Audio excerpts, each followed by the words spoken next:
السلام علیکم ورحمۃ اللہ وبرکاتہ۔ آج میری آڈیو کا عنوان جو ہے وہ ہے زندگی کا مقصد۔ مختصر الفاظ میں جو ہے وہ میں بیان کرنا چاہوں گی۔ ہم اپنی زندگی میں ہر لمحے کسی نہ کسی چیز کی اصلاح کر رہے ہوتے ہیں۔ یہ زندگی بھی کیا چیز ہے، اور انسان جو اشرف المخلوقات ہے، اس کی زندگی کبھی روتے، کبھی ہنستے، کبھی ہنساتے، اسی کشمکش میں گزر جاتی ہے۔ لیکن ہم انسانوں میں سے بہت کم ایسے لوگ ہوتے ہیں جو اس زندگی کو اچھی طرح سے سمجھ سکتے ہیں اور اچھے طریقے سے گزارتے ہیں۔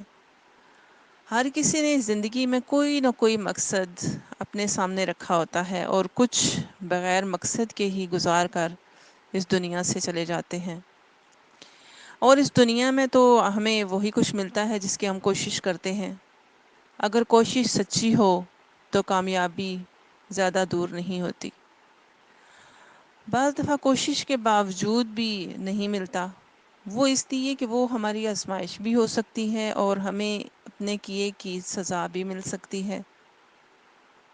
آزمائش تو اس طرح کہ ہم کیا اس مشکل گھڑی میں صبر کرتے ہیں، یا ہم کچھ حاصل کرنے کی کوشش کرتے ہیں، یعنی کہ کچھ غلط قدم تو نہیں اٹھاتے، اور اپنے کیے کی سزا تو ملتی ہی ہے، کیونکہ یہ دنیا مکافات عمل ہے۔ ہم اپنے کیے کی سزا اس دنیا میں ہی بھگت لیتے ہیں۔ یہ ضروری نہیں کہ جو پریشانیاں ایک انسان کو مل رہی ہیں وہ اس کے کیے کی سزا ہی ہوں، وہ آزمائش بھی ہو سکتی ہیں۔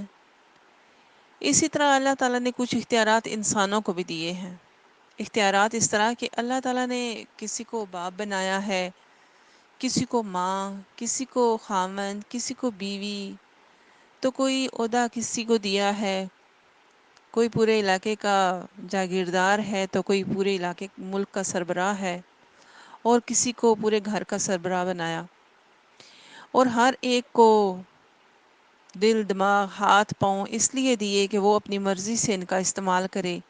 اور جن لوگوں کو اللہ تعالیٰ نے اختیارات دیے ہیں وہ چاہیں تو اپنے اختیارات کا صحیح استعمال کریں، اور اگر چاہیں تو غلط، یہ ان پر ڈیپینڈ کرتا ہے۔ لیکن وہ یہ بات بھول جاتے ہیں کہ یہ اختیارات ہمیں دینے والا ہر وقت ہم پر نظر رکھے ہوئے ہے، اور ایک دن ایسا آئے گا کہ یہ سب اختیارات ہم سے چھین لیے جائیں گے، اور ہمیں ان کا حساب دینا ہوگا گن گن کر۔ اور وہ جو عیبوں سے آپ پاک ذات ہے، وہ ہم سے کہے گا کہ بتا آج کس کی بادشاہت ہے، آج سارے کے سارے اختیارات میرے ہاتھ میں ہیں، میں نے جو تمہیں وقت دیا تھا وہ آج مکمل ہو چکا۔ کیونکہ ہماری زندگی ہمارے پاس ایک مہلت ہے، اور اس مہلت تک اللہ تعالیٰ نے کہا ہے کہ تم فائدہ اٹھا لو۔ اس کے بعد ایک لمحہ، ایک گھڑی بھی کسی کو کوئی فرصت، کوئی مہلت نہیں ملے گی، کیونکہ یہ وقت جو ہے وہ ہمارے پاس اللہ تعالیٰ کی امانت ہے جسے وہ واپس لے لے گا۔ ہمارے بس میں تو نہ دنیا میں آنا تھا، اور نہ ہمارے بس میں اس دنیا سے جانا، ہمارے بس میں تو کچھ بھی نہیں۔ اللہ کا تو یہ کام تھا کہ دنیا میں ہمیں بھیج کر اپنے احکامات جو ہے وہ اللہ تعالیٰ ہمیں بتا دے، تاکہ ہم جو ہے وہ ہمارے لیے آسانیاں پیدا ہو جائیں ان احکامات کے ذریعے۔ اگر ہم خود ہی غفلت میں پڑے رہے تو پھر ہمارا اپنا قصور ہے۔ اللہ تعالیٰ قیامت والے دن تو یہی فرمائے گا کہ آج اس دنیا پر میری بادشاہت ہے، کہاں ہے تیری زمینیں، کہاں ہے تیرا بینک بیلنس، کہاں ہے تیرا وہ سب کچھ جس پر تو دنیا میں اتراتا تھا، فخر کرتا تھا۔ انسان کی سانسیں اگر اس کے بس میں نہیں ہے تو یعنی کہ جن کی بدولت وہ سب کچھ کرتا ہے، تو پھر باقی کیا؟ اگر انسان ہدایت پکڑ لے تو وہ خوش قسمت بندوں میں شمار ہو۔ قرآن یعنی کہ ہدایت، لیکن ہدایت تو وہی لوگ پکڑتے ہیں جنہیں اس دنیا سے چلے جانے کا ڈر ہو، خوف ہو۔ اپنے رب کے آگے جواب دہ ہونے کا احساس ہو۔ تو قرآن مجید میں بھی اللہ تعالیٰ نے یہی ارشاد فرمایا ہے کہ ولا خوف علیہم ولا هم یحزنون، یعنی کہ قیامت والے دن جو ہے وہ نہ ان پر کوئی خوف ہوگا اور نہ وہ غمگین ہوں گے۔ تو جو انسان دنیا میں پھونک پھونک کر قدم رکھتا ہے تو اس بڑے دن کے اس جو بڑا دن ہوگا قیامت کا دن، اس دن اس کو کوئی خوف نہیں ہوگا، کوئی غم نہیں ہوگا، کیونکہ اس نے دنیا میں خوف کے ساتھ، اللہ کے خوف کے ساتھ اس نے زندگی گزاری۔ تو اللہ تعالیٰ قرآن مجید میں بھی یہ ارشاد فرماتے ہیں کہ قد افلح من زکاہا، یقیناً وہ کامیاب ہو گیا جس نے اپنے آپ کو پاک کر لیا، یعنی کہ جس نے، جو وہ کامیاب ہو گیا جس نے اپنے آپ کو پاک کیا۔ تو جو تقوی اختیار کرے گا تو وہی سرخرو بھی ہوگا۔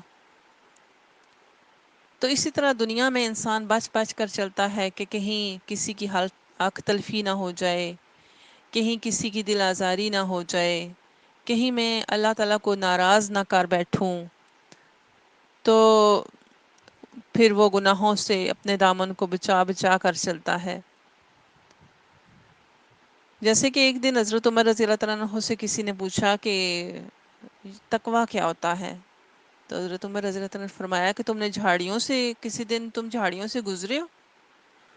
تو اس شخص نے کہا کہ جی میں جھاڑیوں سے گزرا ہوں۔ تو حضرت عمر رضی اللہ عنہ نے فرمایا کہ جس طرح جھاڑیوں سے گزرتے ہوئے تم اپنے کپڑوں کو بچا کر چلتے ہو کہ تمہارے کپڑے نہ خراب ہو جائیں، جھاڑیوں سے ان کو کانٹے نہ لگ جائیں، تو اسی طرح جو انسان دنیا میں بچ بچ کر چلتا ہے کہ کہیں اللہ تعالیٰ ناراض نہ ہو جائے، کہیں میں کسی کی حق تلفی، دل آزاری نہ کر بیٹھوں، یا کوئی میں اس طرح کا کام جو اللہ تعالیٰ کو ناراض کرنے والا ہے، تو وہ انسان بچ بچ کر چلتا ہے، اپنے دامن کو بچا کر چلتا ہے گناہوں سے، تو وہ تقویٰ ہے۔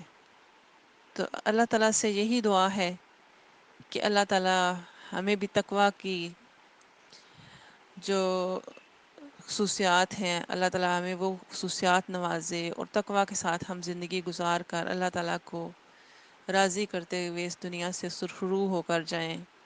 اللہ تعالیٰ سے یہی دعا ہے کہ جب ہمارا آخری وقت آئے تو ہم اس دنیا سے سرخرو ہو کر ایک ایک چیز کا خود ہی حساب لگا کر جو ہے اس دنیا سے رخصت ہوں، تاکہ ہمارا اگلا قیامت کے دن کا حساب جو ہے وہ آسان ہو جائے۔ آمین ثم آمین یا رب العالمین۔